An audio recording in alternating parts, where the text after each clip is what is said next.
were unpatriotic. Sometimes they can do joint operations. The counterintelligence of the two services, but they have a big collection section which deals with collection on intelligence on criminals. That is crime intelligence's collection section.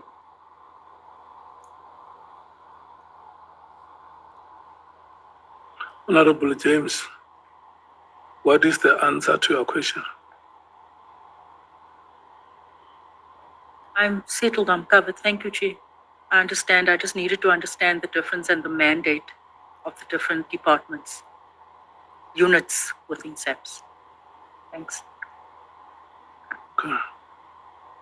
Honorable Skosana. Thank you, Chair. I just want clarity from Mr. McBride, our witness here. What is the name of Hamunyan? Israel Ketsabai. What is it? His first name is Israel, his second name is Ketsabai. Oh, okay, because when I look here, I've tried to look for it, and I could not get the name correctly. So he was when you said here, when you arrived, he left. Yeah, so he was there already. He was the provincial head of Free State. And in fact, at some stage, he was put in a task teams again, for Marikana investigation before I arrived. And but when I was on suspension, he was put in my place to act as executive director. And the moment when I returned, he didn't come to work again. So in other words, you are saying he was seconded, because you say he was based in Free State, am I right? Well, he was a provincial head of IPID in Free State. And then he came to act in my position, yes. Yeah, hence I'm saying he was seconded because he was a provincial head, am I right? He was substituting whilst I was on suspension. Yeah. So thank you, Chair. It will come when we have patience. Thank you, Chair. That's it. Thank you, Chair. I just wanted some clarity on the spear and Dromat, whether the spear that we're talking about here is the same as General Spear that actually was here before. Yes, Honorable Wangwe, it's General Shadrach Sibia.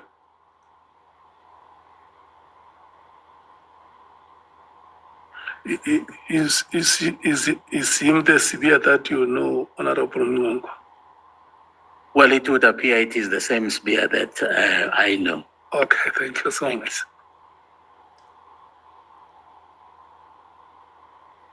Let's proceed, Advocate.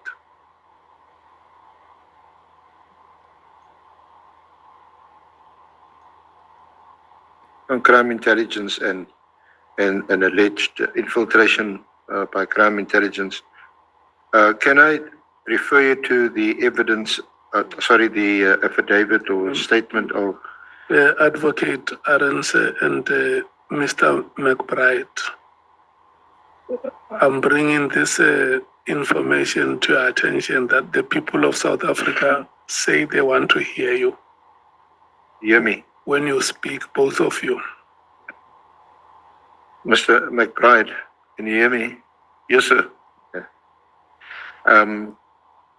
On the infiltration by crime intelligence, may I refer you to the sworn statement of Mandla Gekizo Mashlangu, which is at page 66 of the annexure of the bundle. It's annexure RJM3A. Yes, sir, I have it. It's dated the 25th of May 2018. Just before we go into the contents of that affidavit, what happened to him? Well, I will come to it later, but Mandla had faced a number of threats, and in short, he was murdered. He was murdered after he made a particular statement incriminating one of the people who testified here. Has his murder been resolved? Has anyone been brought to account? In my view, partly, 2 suspects were arrested, prosecuted successfully. In their testimony, they said police paid them to commit the murder. Okay. You don't have a exact reference of that? No, Is that we didn't could have it. It perhaps- was kept so quiet in the media at that stage. It was just closed at that stage. Now, if we go to page 66, Yes, sir. you'll see there that he says that he was the principal investigator of IPID then, and that he was the former lead investigator in the case involving General Pashlani relating to a charge of fraud, corruption, and money laundering, and hence his involvement.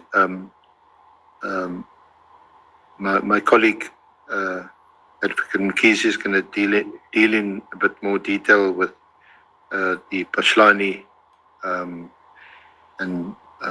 Kabindi matters. But I just want to focus on the other allegations.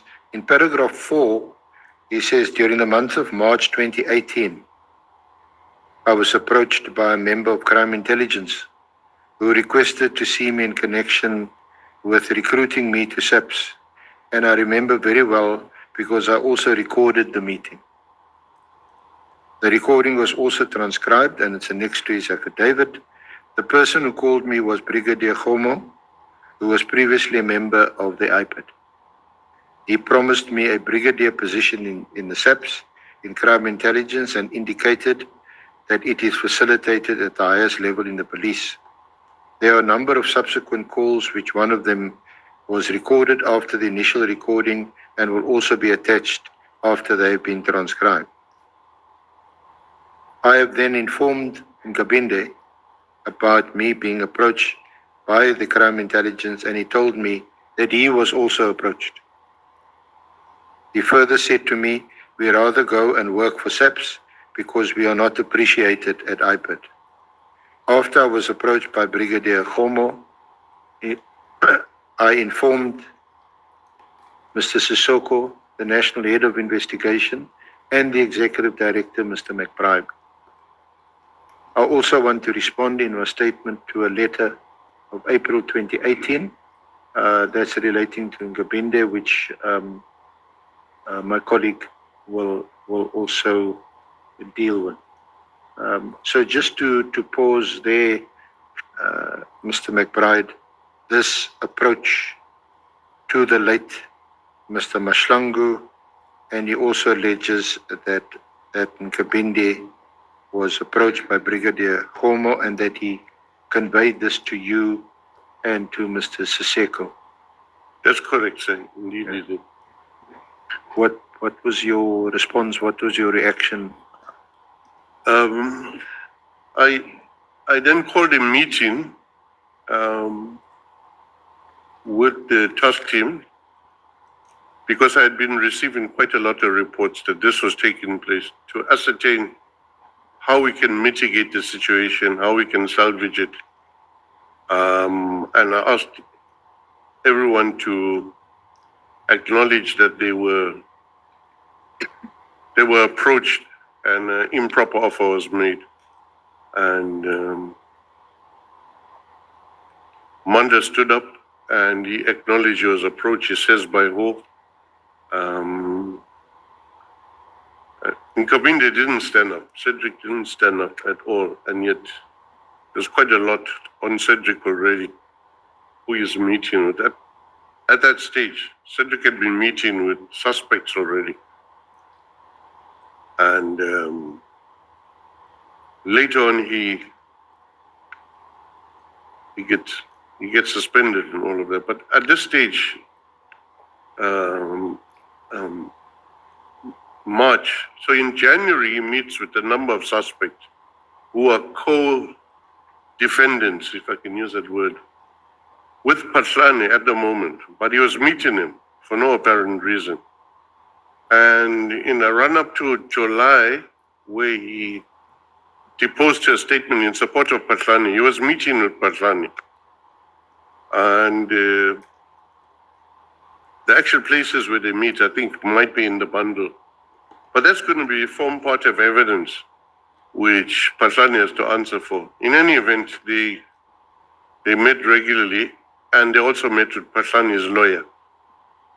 And then he started countering. And one must bear in mind, and I'll talk to it later, lead investigator on the Patlane matter was Cedric Nkabinde himself. So this 180 degrees is very strange setup. I'm sorry if I'm going too fast. I think if you don't mind, if you could just flag it. Okay, and sir. Pause there on that. I just want to deal with this issue. If you go to page 537, that is the affidavit of Mr. Mashlangu, and then he attaches. It's not quite there. The recordings that he refers to. And this affidavit, I don't know if you can help us. I see it's filed in that case number, Pretoria Central case number. Can you see that at 537? 1 second, sir. Okay, I have it.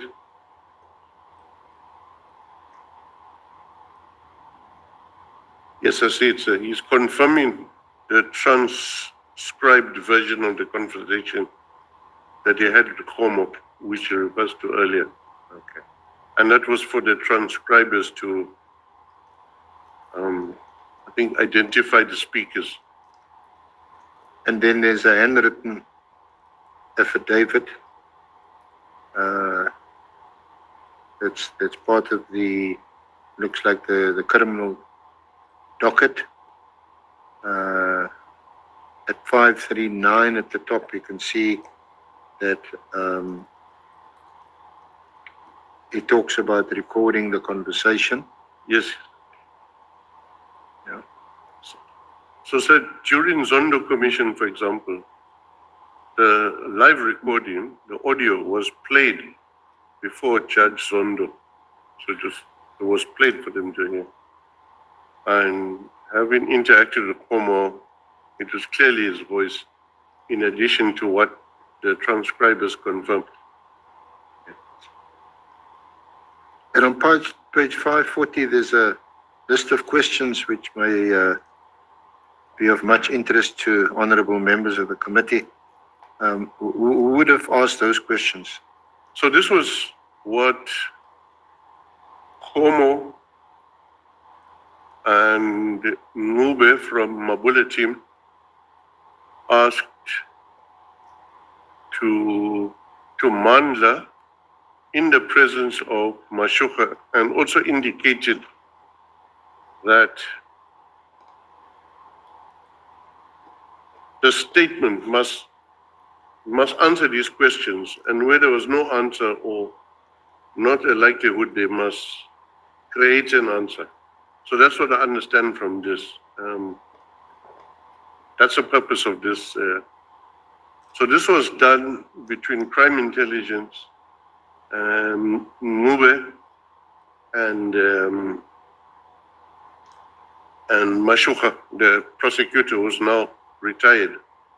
Funny enough, when I had to testify in a case where he was the prosecutor, he then resigned and no longer prosecuted the case. Chair, sorry. I don't know what's the fight between Mr. McBride and the mic. There seems to be a serious war between him and that mic. You see, it's looking on the other way, and he's looking on the other way. Can you mind your mic, please, Mr. McBride? If we are struggling to hear it in the chamber, how much to those who are listening from home? Okay. Plead you with that. Thank you. Can you hear me now, sir? Yes, very well. Thanks. Yeah, Mr. McBride, this is the last time we talk about the microphone. Sorry, sir, just on that. If I make a mistake on the microphone and I'm turning away, what happens then?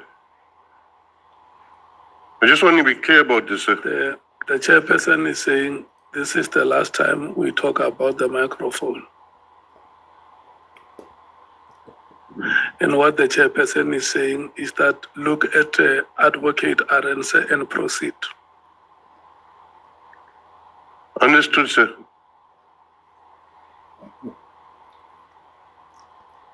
May I proceed, Honourable Chair? Thank you. Just on the crime intelligence aspect still, can I ask you to go to Annexure RJM 3 small b, which is on page 107? That is an affidavit by Ambulani Innocent Kuba.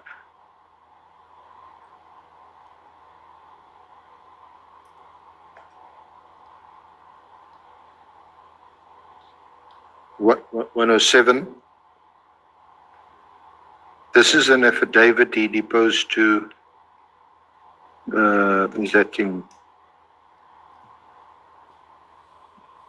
is that